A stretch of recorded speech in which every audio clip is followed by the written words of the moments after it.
नमस्कार, कविताची पाकशाळा चॅनलवर आपलं स्वागत आहे।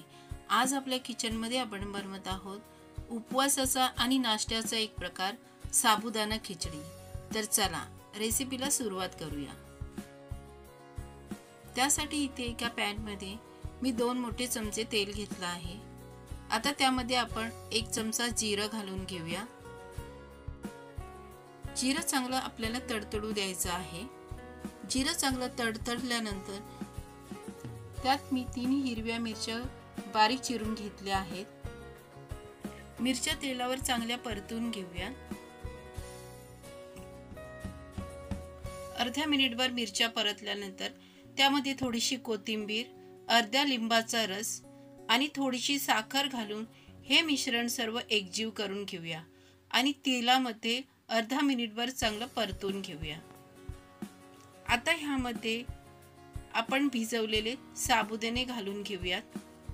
साबुदाणे पाण्यामध्ये धुवून मी रात्रभर भिजत ठेवले होते।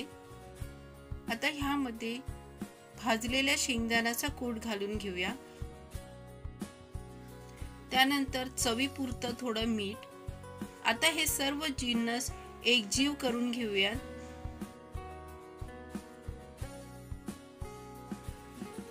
सर्व जिन्नस एकजीव झाल्यानंतर साधारण 10 मिनिटं आपल्याला झाकण लावून ते चांगले वाफवून घ्यायचे आहेत। म्हणजे साबुदाणे एकदम पाणीदार दिसले पाहिजेत इतके ते वाफवायचे आहेत। तर इथे 10 मिनिटांनंतर तुम्ही पाहू शकता की आपले साबुदाणे कसे पाणीदार दिसत आहेत आणि कसे प्रत्येक साबुदाणा मोकळा मोकळा दिसतोय, चिकट झालेला नाही। ह्या खिचडीमध्ये तुम्हाला हवा असल्यास एखादा उकडलेला बटाटाही घालू शकता। आपली खिचडी तयार झाली आहे। आता ती गरमागरम सर्व करूया। तुम्हाला ही रेसिपी कशी वाटली हे कमेंट करून नक्की सांगा। आवडली असेल तर लाईक करा, शेअर करा आणि अशाच नवनवीन रेसिपींसाठी कविताची पाकशाळा या चॅनलला सबस्क्राइब करा।